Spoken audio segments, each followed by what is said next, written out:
Trade policy is incredibly important to me and my district and my constituents. I represent a heavy agricultural district and a manufacturing district whose jobs and economic successes rely on market access around the world and opportunities to send our great American products all across the globe. Knowing that, I don't think it should be a surprise to anyone here that I've been incredibly frustrated that another year has passed without kind of a proactive, substantive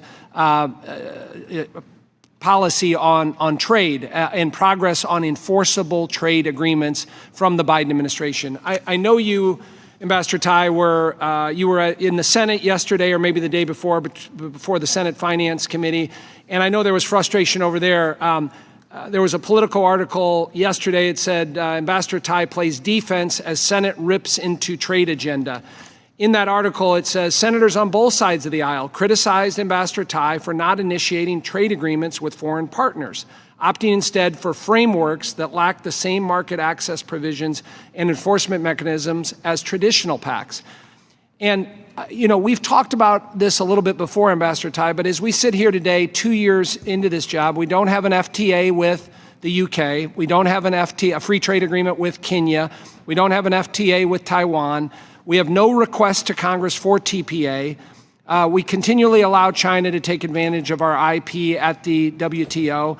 And we have this issue with allowing Europe to set the playing field on digital to the disadvantage of U.S. businesses and workers. So those are just a few things that I think express my collective frustration and others. And as a member of the Trade Subcommittee, and I'm also a member of the new Select Committee on China, which has raised awareness in a bipartisan way that what we see every day in the Indo-Pacific region is the growing threats of China, and considering that, having really an insufficient trade engagement in that region, I believe is unacceptable. And I know you mentioned IPEF, and as I look at IPEF today, I believe the framework is actually getting weaker.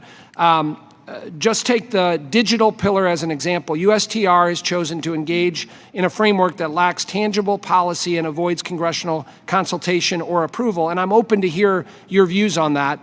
And I worry that we are not countering or providing strong enough alternative to the growing pressure of non-market economies. Instead of increasing U.S. leadership in the Indo-Pacific region, countering China's influence, and leaning in on opportunities like digital trade to set global rules and standards that would put countries like China at a disadvantage, we are missing an opportunity to use trade as an offensive tool.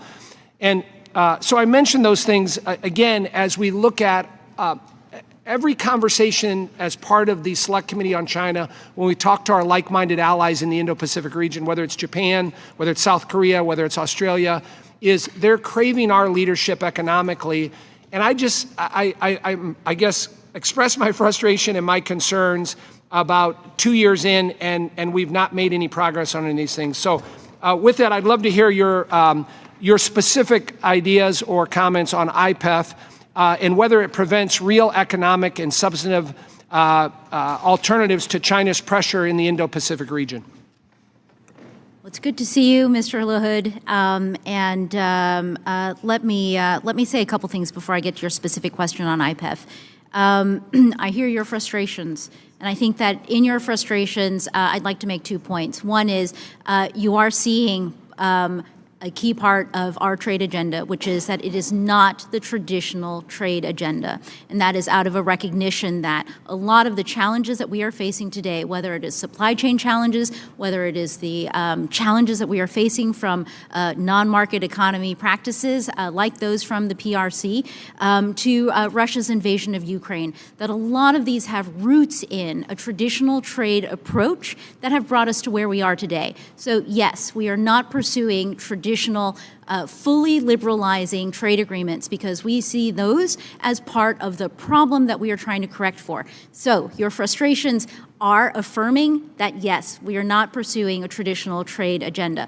But what I would like to point out to you, and I'd be delighted to spend more time with you as well, is to have you see those things that we are doing, that we are putting forward a trade agenda to try to correct for exactly some of those challenges that you have highlighted, especially with respect to non-market economic policies and practices that have really made the playing field extremely tilted, and that we are going to have to adapt to respond to for as long as those practices are there. So I'm delighted that you are, as a member of the Ways and Means Committee. I think that there are two of you who are also on the China Select Committee. I am looking for an opportunity to come up to brief that committee and to get to know all of you better, to talk about some of the economic pieces of this. Let me get to the Indo-Pacific Economic Framework. You are absolutely right. Our partners in the region are thirsting for engagement with us on economic matters. That is what we are bringing through the framework, including through the digital engagement. We have got very robust, very enthusiastic participation from 13 partners in the region, 12 of whom are actively engaging with us through now 2 rounds of negotiations. And I'm happy to spend more time with you there as well. But our vision is for an economic engagement in the Indo-Pacific that is, first of all, durable and well supported here at home. And second of all, that promotes the shared interests that we have with all of our partners there around adapting to a very disrupted global economy that will bring more resilience, more sustainability, and inclusiveness to all of our economies by working together. And I'd be delighted to spend more time with you and explain how what we are doing here connects with those goals. Well, I'm out of time. I would just appreciate your willingness to meet with the Select Committee on China on this.